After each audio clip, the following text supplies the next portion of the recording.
Good morning, Alice. Good morning, Alice. I think I got kind of hooked up. I hope I did a serious MacGyver this morning. But good morning, Alice. I'm so happy to see you this morning. We're still, you know me. I'm going to be adjusting this and eyelashes and all that stuff for a minute, and a minute after that, and then a minute after that too. Um, as I say, I wake up.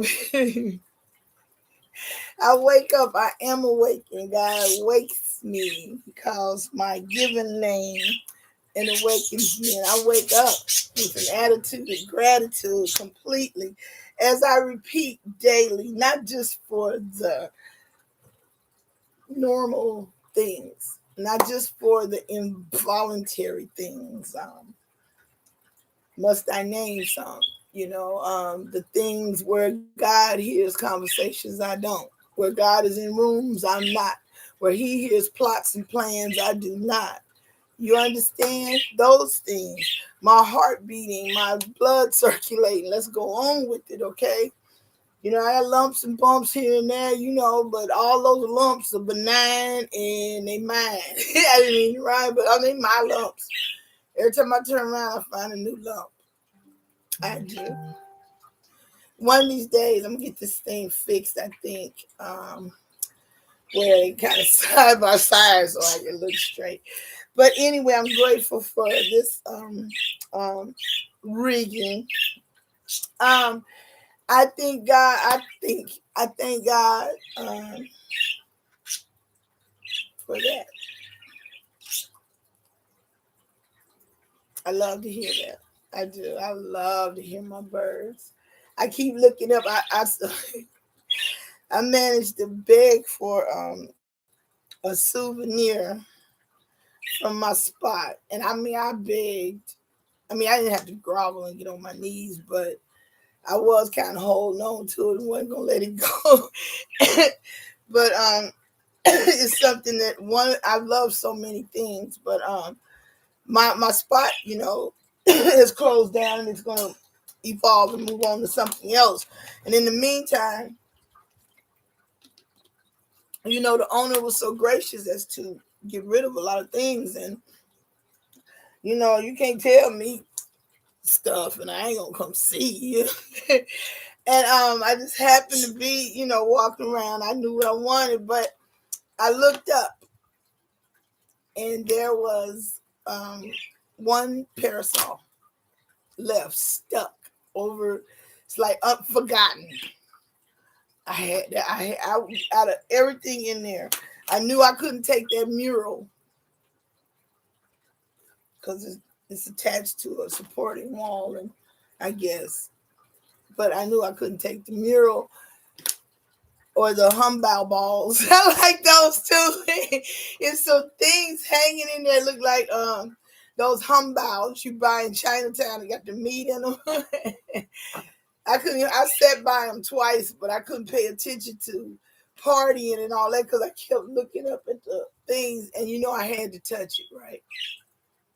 I thought it was, when I touched it, I thought it was gonna be like the Chinese paper fans and lanterns. It wasn't. It was almost a humbow. It was like material. I was like, ooh, ooh, ooh. I thought I better stop before I knock it down, get my ass put out. But that was then. This is now. But I got the last one. It was stuck, and the gentleman was nice enough to get up there. And he had to work it. That's why they forgot it, because it didn't come down easy. It was meant to be there. It was meant for me, and I got it down, and I was so happy. And I wasn't letting it go. I must have held on to it for a whole hour, waiting on my turn, because he was busy doing shit, and I was waiting on my turn. I won't try to slide out of it and steal it. Not really, or nothing like that. I was just gonna keep walking. But he let me have it. I'm happy. So it's hanging right there. My birds, they're just waiting to get in it. I know they are. They're waiting to get in it. They keep flying around it, diving through it. That's fine. Anyway, so I'm happy about that. Good morning, Alex. Whew, what a wonderful, excuse me, my left breast is complaining. Are you better? Thank you. Any, Anywho, let's reposition ourselves. Why don't we? Anywho, marvelous time with God this morning. I mean, totally amazing. Yesterday was amazing too. I mean, the day before that was what is going on? What am I looking? That's what is driving me. God dang it! Hold on, I can't. That is. Thank you. For real, that was so distracting. I'm like, what is that on my eye? Anyhow, please, let's say internet. When I know people look with me on Facebook, but please go over to YouTube. You have been. I'm not saying. Please go over to YouTube and find Alice. Just talking about Alice. You don't have to re-look at it because I'm basically doing the same thing. Not basically, I am doing this identical thing. But like, comment, share, and subscribe, please. Every day. You can't subscribe at one time. But click that bell and put personal, and then it'll alert you when I upload. Because after I get this settled, I'm going to I'll be doing Alice, just talking about Alice on Facebook and YouTube in the early mornings. But throughout the day, I'm going to be doing other little things on YouTube, just talking.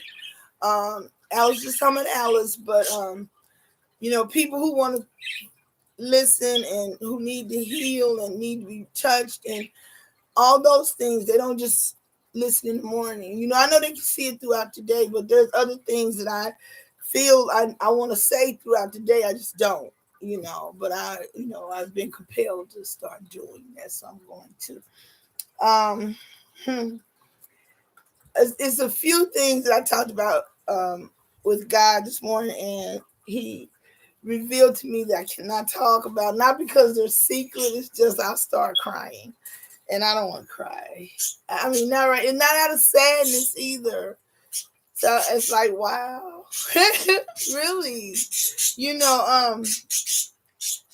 almost the same as when I had spent so many years of my life feeling like I had no father, no male direction, and all that, right? And God revealed to me slowly, surely, and completely that all my life, I've had nothing but, I've had other men, but I've had very strong, men surrounding me who have been my father, my director, who have hand-fed me, who have put up their dukes and fought for me, who taught me to fight, who taught me to protect myself and how to carry myself as a woman in their eyes. And he showed me all that, and that made me cry too, but it makes me feel really great. But what he showed me this morning, it was like, whoo, and then, I spent time with my friend Vivian. We spent a lot of time on the phone. We such old ladies, I say that not that we're so old and decrepit.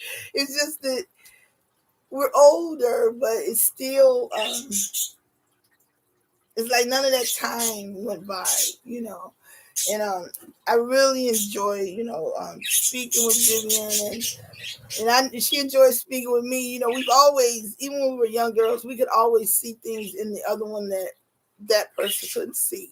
It's like we not mirrored each other, but we were like a looking glass to each other. Like I could see things in her she can't see. She can see things in me that I can't see.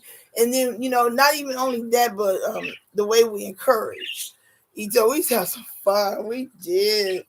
There's a song on that something about my best friend, and I said we've been friends since the Jellies and the Bobos, and I remember them jelly shoes, and I remember the Bobos. I think were store-bought tennis shoes, not store-bought. Good morning, Monique. How you doing? Not store-bought.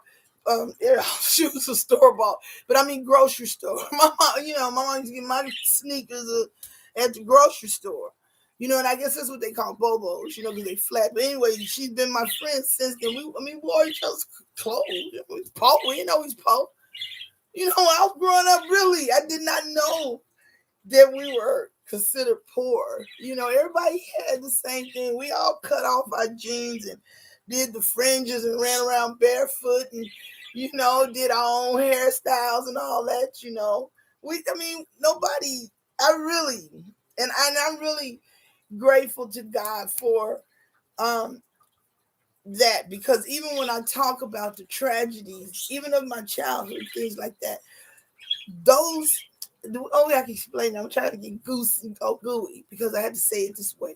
Those things were tragic. Those things did hurt.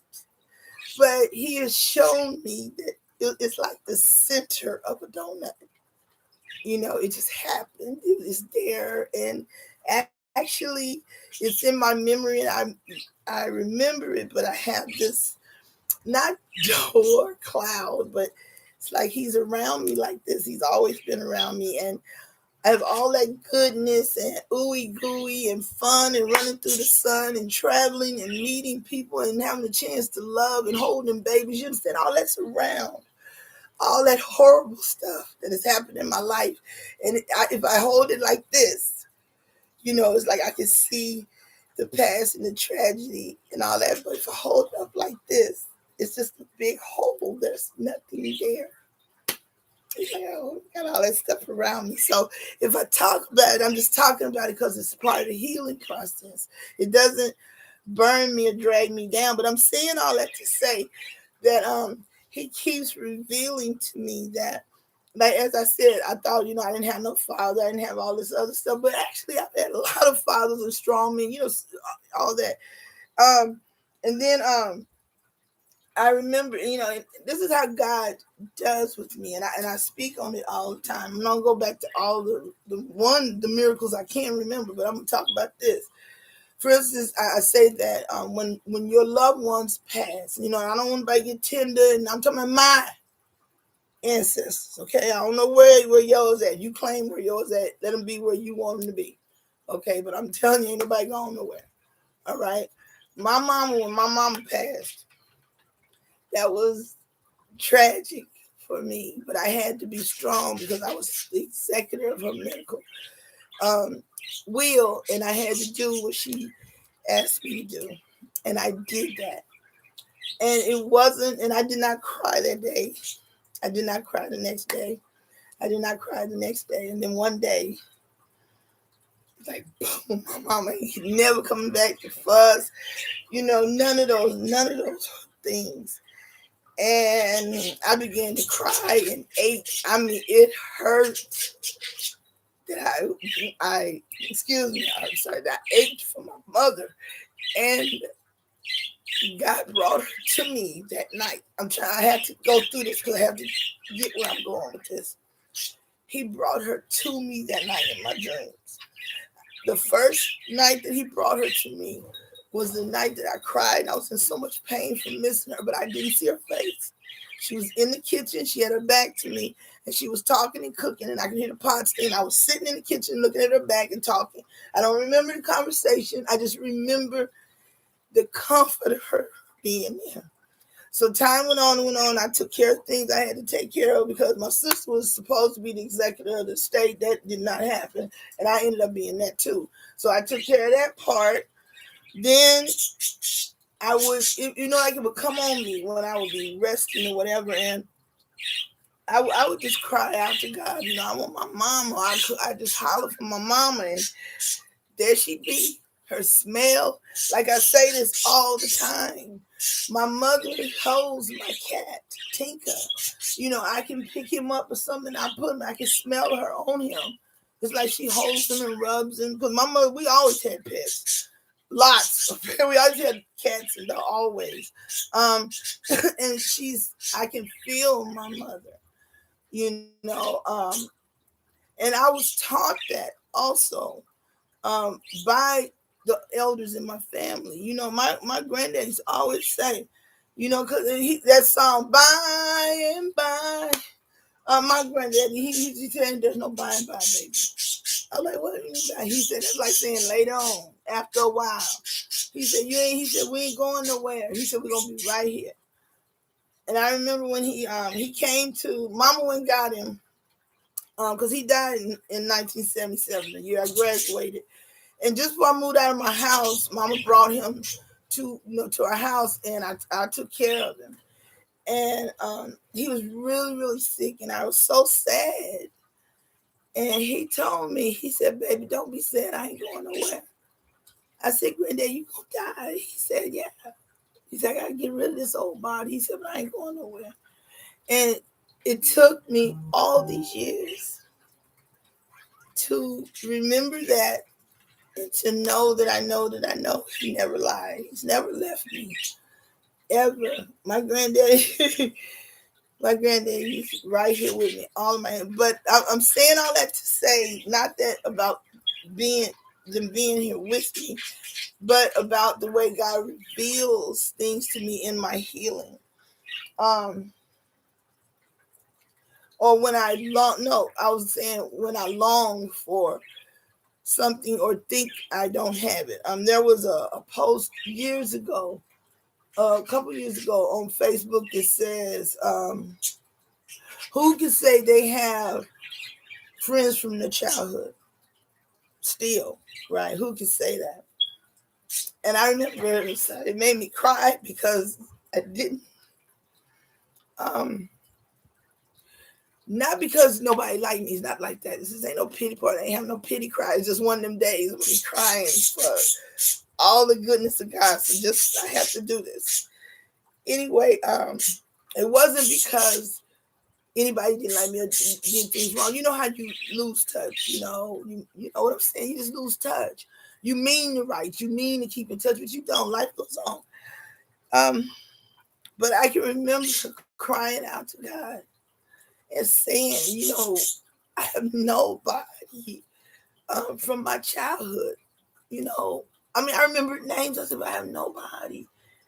And it's funny. I'm not gonna talk about Nick Daniel because he's from my military days. I was a young woman, but not a child. And then it was after I found Nick Daniel, it wasn't 4 days later, my friend Vivian's face popped up in my news feed. I said, "Oh my God, it's Vivian!" And I answered her back. She gonna try to give me a quiz, right? I can remember that part. Fortunately, I did remember something nobody else knew. So, otherwise, she would have thought it was a fluke. Don't ask me what state I'm from. Anyway, it's been just absolutely amazing. It was funny how we first started talking. We kind of felt our way, and then boom, Good morning, Miss D. And I'm gonna tell you, I'm gonna be weeping. It's not because I'm sad. It's just I'm too damn happy. Okay, so just stay with anyway. So with Vivian, I get to number one, I make excuses. You know how you always say, I know this and I know that. Just excuse me. And she does that too. And we both say the same thing to each other. You don't have to do that. I don't have to make excuses because I'm kind of kooky. Because little did I know, actually, I've always been this way. She said, "You always been that way." How somebody can say something to you like that and it insults you. It doesn't, because she means it with such tenderness. Because I was such a tragic teenager. Oh God, I'm surprised really that I did not walk around in a black cloak, right? Oh my God, I was so morbid. Really, I was morbid. I ended up having to read that book by something Kubler-Ross. It's called On Death and Dying. Because I was so afraid of dying. We don't even go down why. But anyhow, I didn't realize that I was tragic then. At this age, I look back and I said, "Oh, I was a tragic teenager." And they were like, "Yeah, you were." I'm like, "Never asked you, right?" You know, it's just so good to have Vivian back in my life. But also, you know, I talked about, for instance, how I read tarot cards. I only read my own. I've never read anybody else's cards ever. And of course, Vivian asked me to read hers. I think we had been talking about a week. And nervously, I did it. And I was so happy, you know, that I did it. It's not like, it's the hardest, but anyway. And she liked it. And then last night, the other day, she had asked me to do it, but she has a business. She has a travel business and everything like that. And, you know, we both business. She got children and a household, husband, granddaughters, all that. So, you know, we didn't have time. Believe me, though, we talk every day and it's marvelous. And then we don't know how to shut up and stop talking. And, you know, I talk forever and she get in there. You know, Vivian knows how to play double dutch. When I'm just, it's just me. I cannot help but talk a lot. But I also have a gift. I tell people that all the time. I hear and understand everything you say. You just have to play double dutch. It's not rude. It's not rude. You are not interrupting me. And I truly, honestly do not mean to interrupt you. Talkative people don't mean to be talkative. You know, really don't. Sometimes I want to be quiet. I don't. So that's why God chose Alice, just talking about Alice, to help me with my healing, because he said, do what you always done. And honestly, I was just something else with God's idea, because I didn't want to tell nobody about me. You know your business about me, right?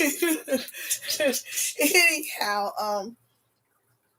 I think I can say this without crying too much, and I would never say names or anything like that, but I'm saying all that about how God brings things back around to me. I ought to talk about the war.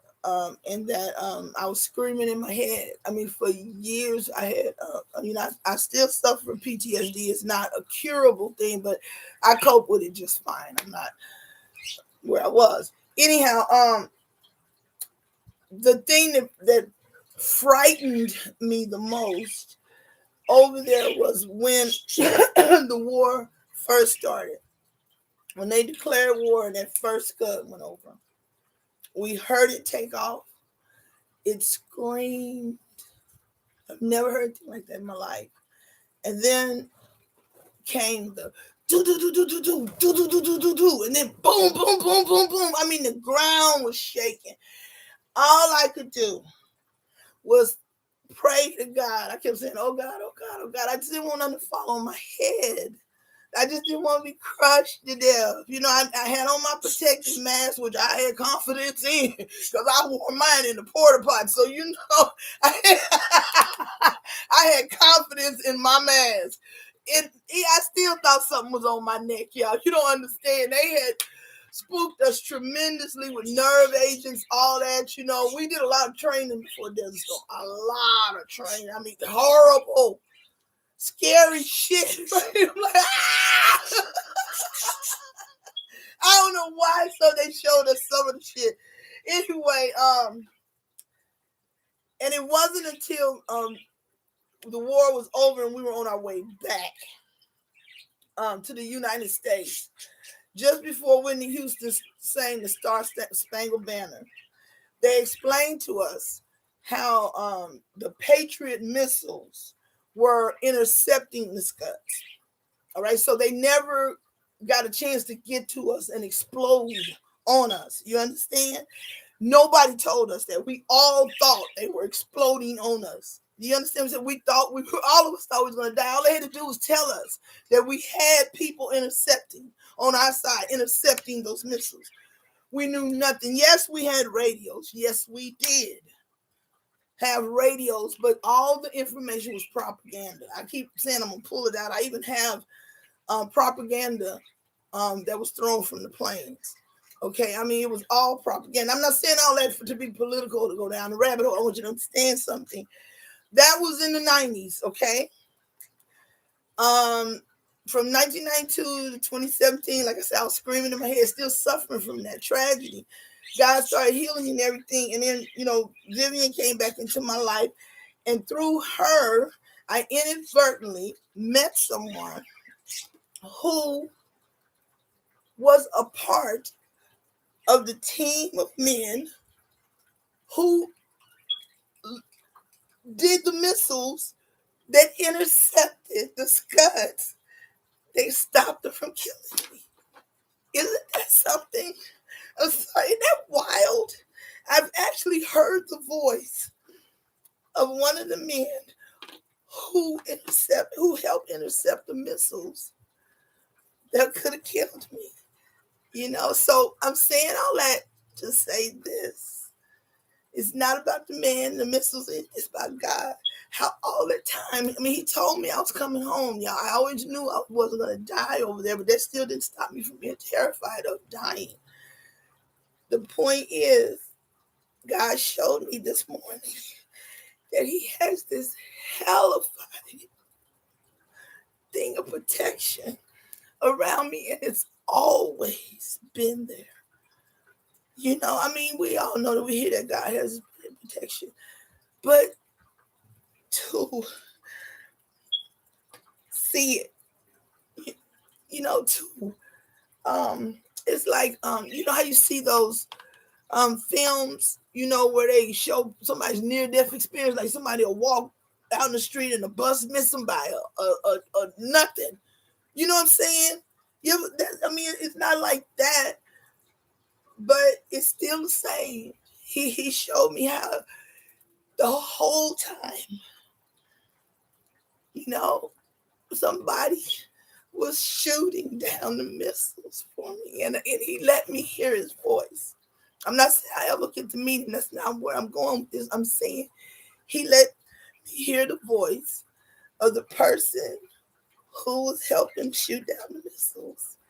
And that's just, he told me that this morning. I'm like, wow. That's something. And I already explained how he already told me, he helped me understand that, the screaming, as I said, was in my head. The tragedy, all of it was in my head. I was locked away in my head. That's what PTSD is, okay? But anyhow, just like with amnesia patients or whatever, I understood a long time ago when God started healing me this time that he wasn't going to give it all back to me at once. I explained to you, I did not have amnesia, but a lot of my memory was gone. Well, I had amnesia, and maybe you could say traumatic amnesia. You could say it like that. It wasn't selective either. It was all, for one thing, all of my memories, even my childhood memories, was always, the sky was always dark. It was always at night. Even though I'd be outside, it'd be at night, I could feel the sun on my face. I could hear other kids laughing. I'd be running. I wouldn't be crying or sad. It's just everything's at night. Even things I knew in my heart and in my mind could possibly have happened at night. They were always at night. And because mama didn't let us be outside at night. So, a lot of that stuff I knew. But he started like giving me back. And I talk about that, how I had that time lapse when I was a very small child. And it's funny. I didn't even think about it until I was past my teens, and then I really focused on it. I was grinding on it. I wanted to know, especially when he started helping me heal and bringing my mind back right. But it's funny, just like with the healing and the, like everything's a destination and everything. But also, I want to say this, but I don't want it to sound frivolous or anything, or like I don't care anymore, because I do. It's just that God has shown me that whatever went on, what good is it going to do me? It really is not that it would do me any harm either. It's not a need to know basis. It's not, oh well, forget it, I don't need to know that, I don't care. It's not that. It's like, as I say every day, you know, there's certain, I can't change it. You know, I can't make it go away. I can't make it better. I can't do anything. He told me, you already got her. You know, I already got her. I got the little girl. You know, I couldn't stop it from happening to her, but ain't nobody else gonna fuck with her. You know, I got her.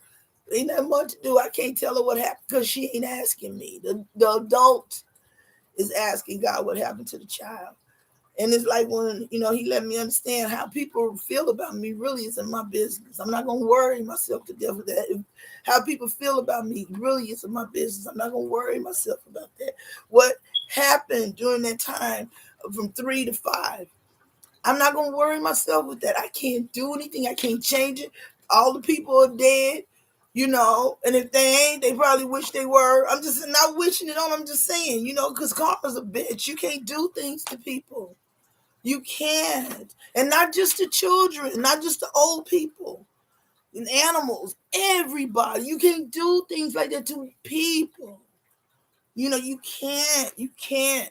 And I'm not talking about disciplining your children. I'm not talking about that. I'm talking, y'all know what I'm talking about. You can't do that to people. You can't.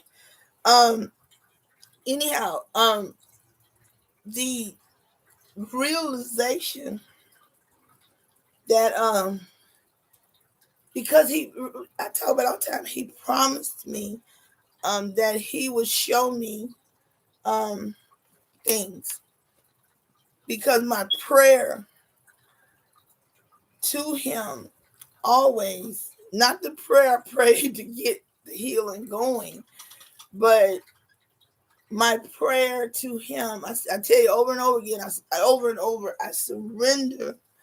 I have to surrender and submit to God mindfully in every moment of the day, because I'm alpha, I'm strong, I'm independent. Even when I don't want to be, I've had to be, and a lot of it's habitual. You know, I find myself, like I said, I find myself fighting with somebody I ain't even in a relationship with, who I haven't met, and said shit to me. You know, it's like I work my way right on through that. Damn, a broken heart. I ain't fucking with it. And you know, I can explain it clearly like that, because that's another thing God has. He just laid it out there. He was like, look now. I can't introduce you to nobody if you gonna divorce him before you meet. Look, I don't know. It's, you know, hey, I'm working on it. It's not like I know what's gonna happen. I know what they're gonna say. It's none of that. It's none of that. I not only write poetry. I'm a playwright, and I used to write plays when I was a little girl. You know, for my dolls, and they all acted in them. Of course, I did all the parts, but anyway, the Army lost all that stuff. But I'm saying, as a defense, you know, as a defense, and yeah, it's just as a defense. So I don't feel left out. I've done this since I was a child. So that I don't feel excluded. That's the word I want to use, not left out, because you ain't gonna leave me out. I'm gonna be there. Right? Even if I don't get picked to play on the team, I'm gonna be there, and I'll just be a heckler. How about that? I don't care if you don't pick me. I'm gonna slang the bat anyway. Nobody wanted me to play. Understand, along with all the other things, you know, God brings stuff to my mind that just cracks me the hell up. I'll have to go here with this. First of what I was just saying, I wasn't excluded because children didn't like me. Children loved me because, you know, I always had money, even candy, and I could get stuff from old people. And when they old people give me popcorn, they give all the kids popcorn. You know what I'm saying? And then I'm friendly. I play fair. I had toys, you know, even if I had to go get it from the dump, I had some shit, okay? And you can have it. if you want it, as long as mama didn't buy it. If I just found it or I got it from the dump or something like that, you can have it. But if mama bought it or I got it from her, no, you don't give away gifts. You don't re-gift gifts. Look, Pack Rat, just keep the damn cologne, right? Anyhow, but God has shown me, like with the hide and go get it. It wasn't that they didn't want to play with me. It wasn't like no boy wanted to come get it. They wanted to come get it, but then nobody wanted to fight that damn tiger. Only the bravest boy would dare run behind me in the dark and catch me, right? And not because I had been anything tragic. I didn't even remember that shit when I was a little girl. What happened to me when I was a really little girl. Like I said, I didn't start remembering that until I was an adult. So I didn't feel sexually threatened by any little boy. Please understand that. And once I got back with my mother, no one ever molested me. Please understand that. Nobody ever touched me like that. But I was going to fight. Now, you have to understand, Miss Harmon told me, keep your dress down, your legs closed, and your hands out your pocketbook. Period. Mama said, keep your goddamn legs closed. Period. Okay? Period.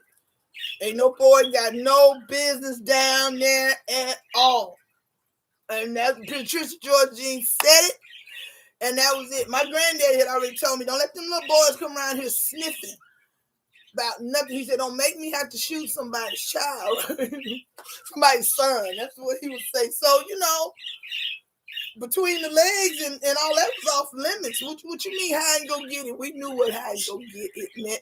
But see, we wasn't really getting it. It was just, like we was doing it, but we didn't really, wasn't like doing it. You wasn't doing it. We was kids, but we cuss a little bit, you know what I'm saying, being nasty. Nobody would play with me in there. And I didn't feel left out, believe me, until I became an adult and started having little issues that I started feeling like I had been left out. I wasn't left out. Don't nobody would play with no tiger. Come get no coochie from no tiger. And baseball. We always played baseball. Not me. I got number one, I couldn't catch worth a damn. I still can't catch. I don't throw shit at me. And it's funny. I say don't throw shit at me as if I'm insulted. But really, it's always been because I can't catch. But see, nobody knows that. I be like, don't throw nothing at me. That is so rude, right?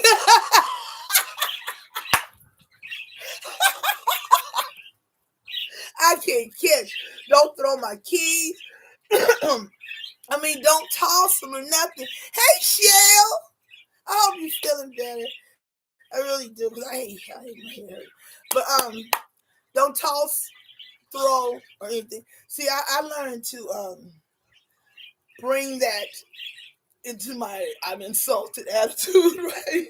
Don't toss nothing at me. It's rude. Don't throw nothing at me. That's disrespectful. No, I can't catch. And then listen. Don't tell nobody. If it hit the floor, I don't squat. I bend over at the waist and I'll pick it up. I've been doing this since I was a very little girl. And people would say, girl, what you picking potatoes? Get your stand up. Bend your knees. When I was in nursing school, they said, bend your knees. I don't. And then when I got hit by a car, it made it even worse. I been on no pick it up shit. Not now, because I have these beautiful and practical nails. If it hit the floor, everything but my debit card. My debit card ID fall. Excuse me. Yes. Can you pick this up for me? My nails. Yeah, I know. Can you pick that? Thank you. You're so sweet. Have you ever noticed this? I'm gonna get back on the subject. Have you ever noticed people get insulted for helping you? I'm serious. I have to laugh. People are so scared to go do something, right? If you ask me to do it, I don't care who you are, what color you are, how old you are. You drop something and ask me to pick it up, I'll pick it up for you. Now, if you throw something on the floor, say, pick that up, your mama. Okay? Because even though I act like I don't see nothing, I see everything. I saw you do that shit. Pick it up yourself, bro. Big head ass, right? I don't talk like that. I think it. I ain't picking up shit. And you can't outstub the stubborn. I'm telling you, I'll stand right there. I ain't got nothing to do. You got to be somewhere. Mm-hmm. As long as I ain't there past 2 o'clock, we good. Because at 2 o'clock, I'm ghost. I don't give a fuck what the reason is. I'll step right over what I refuse to pick up. Because I got to go pick up my package from school, and I'm not missing that. Seriously, I'm going to tell y'all about him in a minute. Let me get back to this, though. God has a way, as I say, I'm almost it's not like that. He'll reveal things to me. He revealed that to me this morning. And and as I say, it's not, I'm not hero worshiping. It's like, it's not like that. It's not like that at all. It was more like he showed me, as I said before, all this time you've been screaming in your head and all that other stuff. And I had a halo over your head completely. Now I'm going to tell you what happened. And I heard it on the plane. But then, as I said, he let me hear the voice of a person that was their job. And I didn't connect the dots. They told me that was their job. Okay, because that's how we ended up talking. I'm Desert Storm, he was Desert Storm. But the point is, his job was different. I'm a nurse. And that's what his job was. You know, I was impressed. Y'all already know. Brains, I might as well be a brain eating zombie. I love an egghead ass man. Be like, oh, brains. Tell me some more. But I try not to slaughter. I try to act like I'm not interested in intelligent men. Because this is so bad.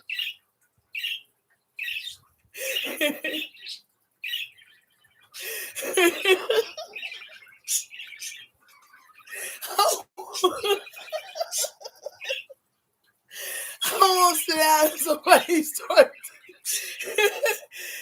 talking more to me.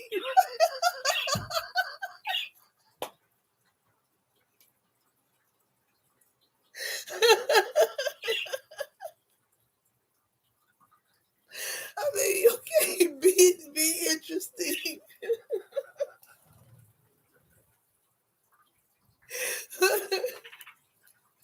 I can't even imagine. I've known a few people I met who talk more than I do. And I got nerve to be irritated, right?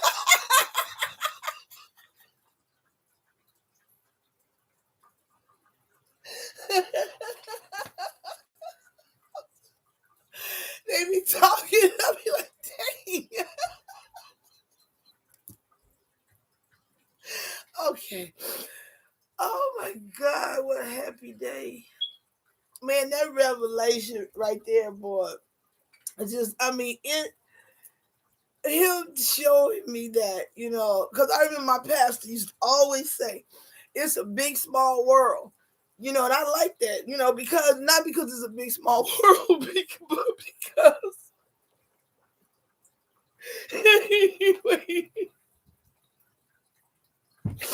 every time my pastor would say, it's a big, small world, my brain was saying, it's a small world after all from Disney, right?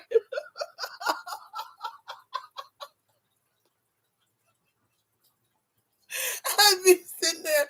I don't know what he thought I was smiling about, but I would be singing, it's a small world after all. I look back, really. And I, a lot of times I would be thinking and singing and hearing music. And a lot of times I think people would actually think I was enjoying the meeting or wherever I was, right? Actually, I wasn't even in the room. I mean, I'm in the room, but not in the party. Well, I'm in the bar anyway. I've always heard music and stuff in my head. I can remember being forced to go to lectures. Oh my God. That's when I learned about monotone voices, right? There is no sleep as thick and as deep as when somebody is lecturing in a monotone voice. It is so hard to stay awake. And then, as I said, I am such an odd person. You know how it gets hot in the room and everybody starts falling asleep? Not me. As soon as they open the window and it start getting cold, I'll start getting sleepy. I used to just I get on my instructor's nerves. I'd be sitting right there all wide awake. Everybody else like, right. Soon as they open the windows, let a little air in, right, and it get a little chilly, I'd be like, I just try so hard to stay awake. Because even before I went in the military, being C in front of the class and H, even when my maiden name was H, I'm in front of the alphabet. In school, I was talking a lot, so I was always come up here. Sit right here. Right here. Right here. And stop staring at me. Staring at you. I mean, I couldn't say nothing because Patricia George G said, don't you say nothing. But see, when I get home, I didn't complain to mom or nothing. But if I'm sitting there in the front and I can't look at you, because then if I ain't looking at you, I really am not paying attention. And you're right. And they would say, you need to pay attention, Miss Lady. Well, I can't pay attention if I got to look out the window and not at you. It's raining. The raindrops are flowing down the window. The birds are flying. And you aren't letting me look at you. So I make eye contact. I watch your mouth. I look at your face and all that. That's how you really know I'm paying attention. And most people who know me, if they're like preaching or giving a class or something, I'm paying attention to them. And they can look in my eyes and see when I leave the room. And they'll say, right? Or they'll say, right, Sister Alice? Or something like that. And I come right back. I'm sorry. I don't say, I'm sorry I left. I heard you though. And I do. I be here. Not when I'm falling asleep though. Damn. And let me complain with my nerdy self. As I said with the missile person, it was the geeky. I love the mind. I love the mind. I love the man's mind. I love geniuses. I know they hide. They do. Nerds, geeks, really intelligent people hide. Not some of them are out front, but they hide. Like once they become fully adult and in their own, they let everybody know they're intelligent. But when they kids or young adults, because people tease intelligent people, make you feel like you're supposed to be running the streets and doing the shit they doing. Well, no, that's not your purpose. And old people try to tell you that's not what you're supposed to be doing. But when I was younger, I had to go down here. I always talk about how I act really strange in clubs, and that's because even though I went out, I didn't start going to clubs till I was grown. I'm talking about in my, I went to the NCO club. I was 19? Seriously? I mean, because mama was like this. If my friends were sneaking out to the clubs and all this other stuff, well, number one, I never snuck out the house. Number two, I didn't have to sneak. I asked Patricia, and I didn't call her that now. I asked mama, could I go? She said no.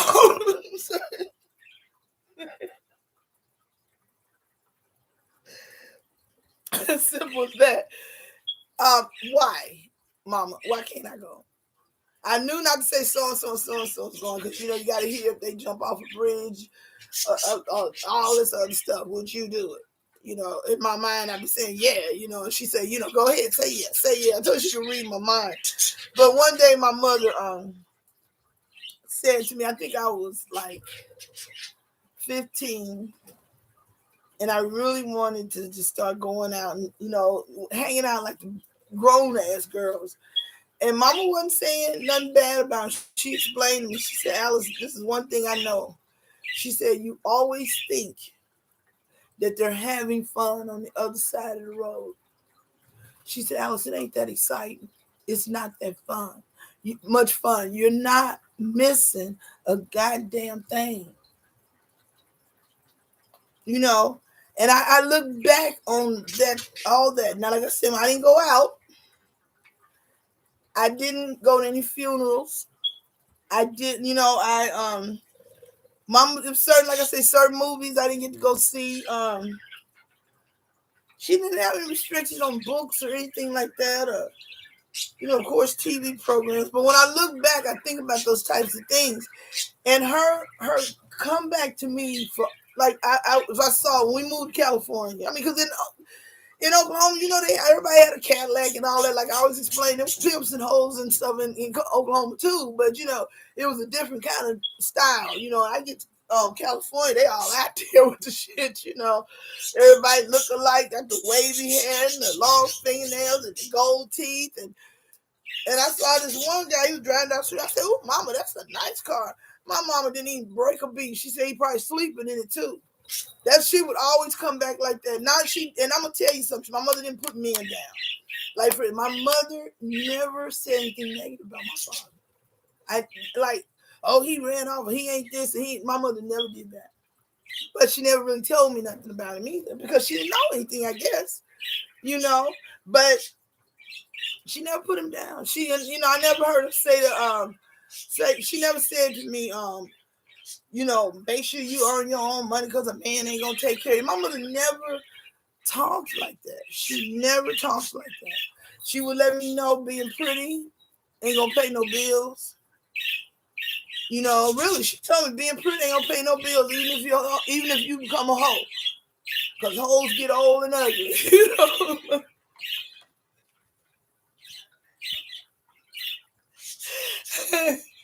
My mom was so funny. She's so funny. She just direct. No.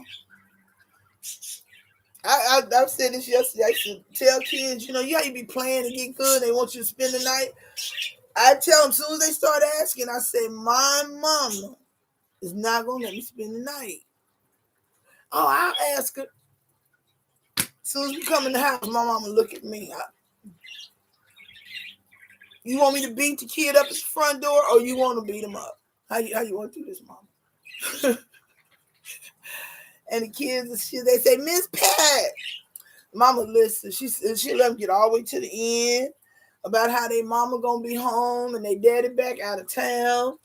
And the adults are going to be there and they just went grocery shopping, anything. Mama let them get all the way to the end. She said, no, Alice may not spend the night. And that's that. No, you can't spend the night over here either. Take your ass home. No, and it really did not bother me. As I said, once I became an adult, I look back and realize I had never been to a slumber party. Mama! Right?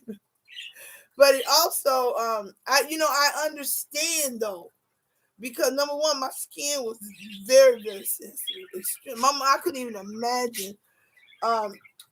For instance, even when I was in the Army, I had a profile. I could put a sheet inside of my sleeping bag because I couldn't take the feathers. They be sticking you and make me itch. I didn't wear wool socks. I was allergic to.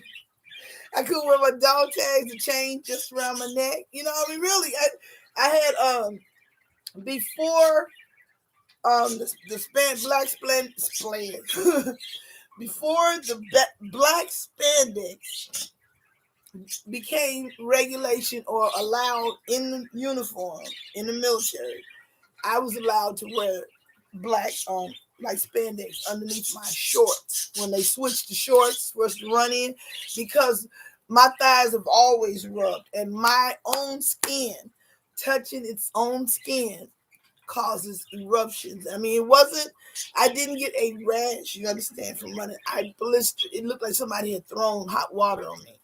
And I never had to run again. It did hurt, but it hurt more when I stopped running, and I ended up going to the hospital, and that was the end of that.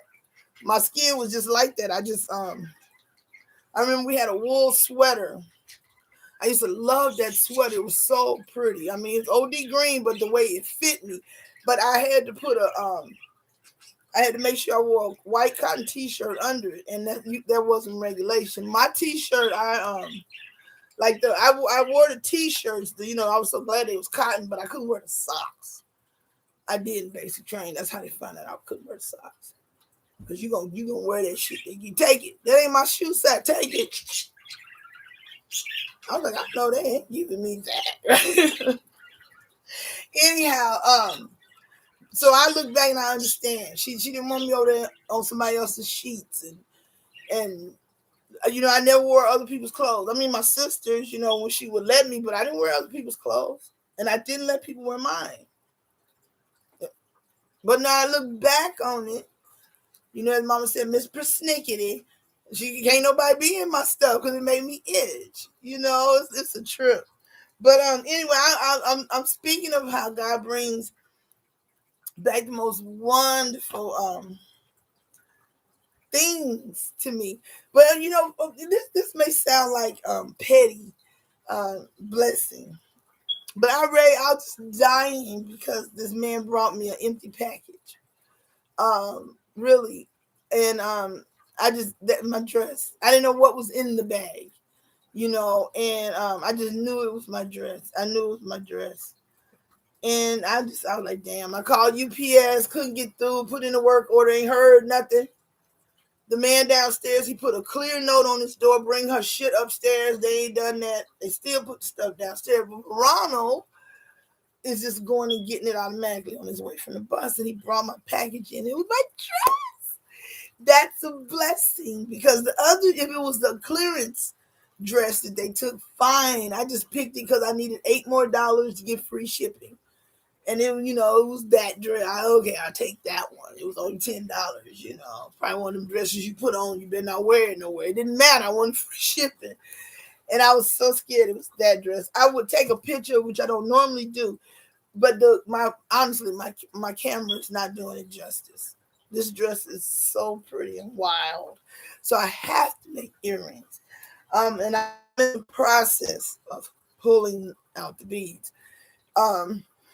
I couldn't do it before Verano. I couldn't complete it before Verano left for school. I began.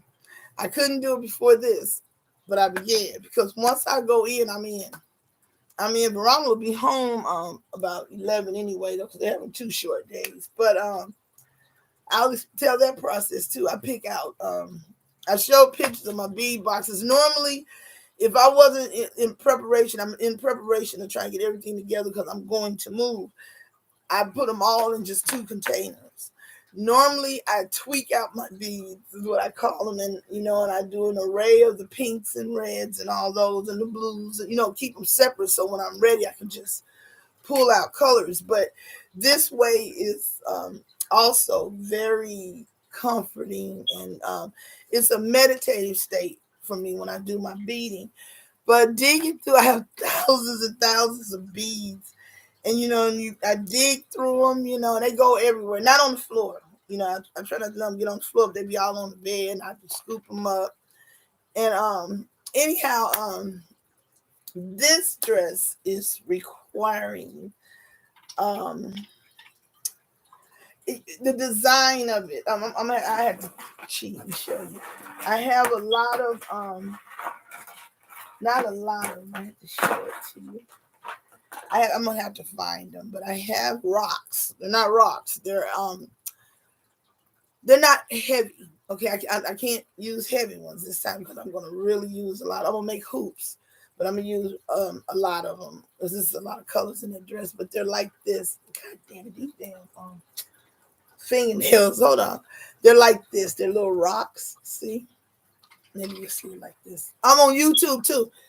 Please go and like, share, and all that other stuff on there. Okay, they're like that. They're little rocks, but they're not. I have a whole array of colors of these, and that dress has green and blue and blue and blue. and orange and fuchsia and red and red and red.